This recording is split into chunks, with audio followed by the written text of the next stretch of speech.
The phenomenal powers of the feminine. It has been stated earlier in this series that an insightful consideration of what happens at the level of the human body cells and the hereditary transmission that takes place from generation to generation, that the genes of the mitochondria, that are the powerhouses and control centers of all that goes on in the cells, are transmitted from generation to generation only through females. The male gender receives these genes of the powerhouses and control centers of their cells only through their mothers, but unable to pass on such to their offspring, unlike the female gender that is part of the transmission channel. Thus, metaphorically speaking, the female is the bearer of life energies and life forces that are indispensable for biological human existence and for which the male depends on her and has to take from her. Now, it has been said that as above, so below. Having come to that realization that the feminine is, at the physical level, the custodian and channel for energies and medium for life forces mediated through her, we can, going by that aphorism, that as above, so below, conjecture that also at the level of the soul, the feminine would be a special receiver and mediator of spiritual energies and life forces too. And this would be a basis for an understanding of the phenomenal psychic and spiritual powers that the feminine is known to have and to wield. Further, from the fact that the female body is softer and looser than the male body, it makes it easier for her to connect with and mediate life forces and energies to her surroundings, as well as to nature, with which the feminine is known to be more closely connected. We can also understand that the spiritual essence of the feminine would also be a finer consistency, something that will enable her to make finer and further reaching connections that will make possible for her to draw more information and more power from the universe.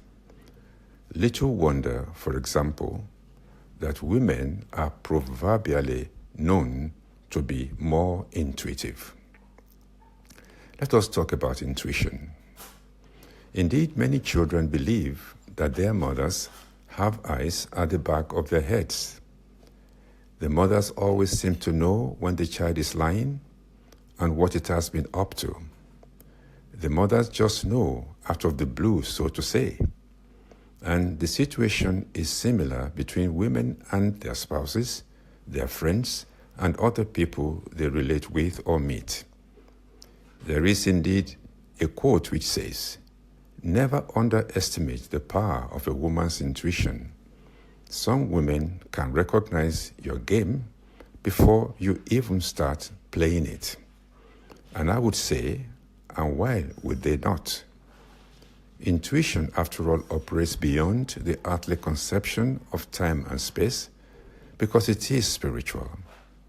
The spirit sees and senses beyond thinking, reasoning, or any physical manifestation. And in the case of the special consistency and connectivity of the feminine spirit, her intuitive capability can be simply magical. She just knows, literally out of the blue. It's by virtue of this finer consistency of the feminine spirit that it is intuitively more sensitive than is the case with man. It is for this reason that the feminine spirit can intuitively perceive to a more delicate degree of fineness and also penetrates much further and higher. It is for this reason that the spirit of the feminine is much more open and more absorbent of God's power and more sensitive to the vibrations of God's will than man can be. This is also why the feminine has an all-pervading, all-embracing, holistic nature as well as approach to life. Against the background of what we have said about the feminine intuition, it is no wonder that women even already intuitively sense the nature and personality of babies developing in their wombs, which perceptions are then later borne out by the type of persons the children turn out to be. And here, I'm not talking about whether the baby is one that kicks much more than another, that is gentler. No, I'm talking of more subtle and more precise perceptions as only the intuition can have.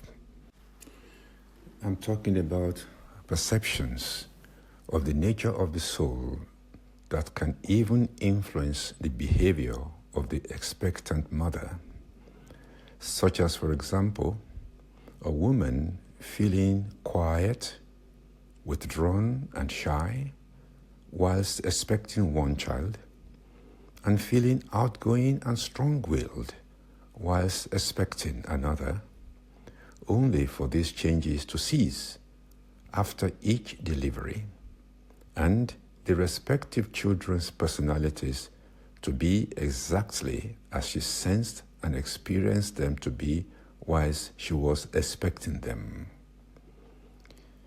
It is also given more readily to mothers to perceive the potential and even the life purpose of their children. And very, very important, it is also given to mothers, irrespective sometimes of their level of education, to sense just how to nurture and support such potential and life purpose and help it to fulfillment. It come to fulfillment.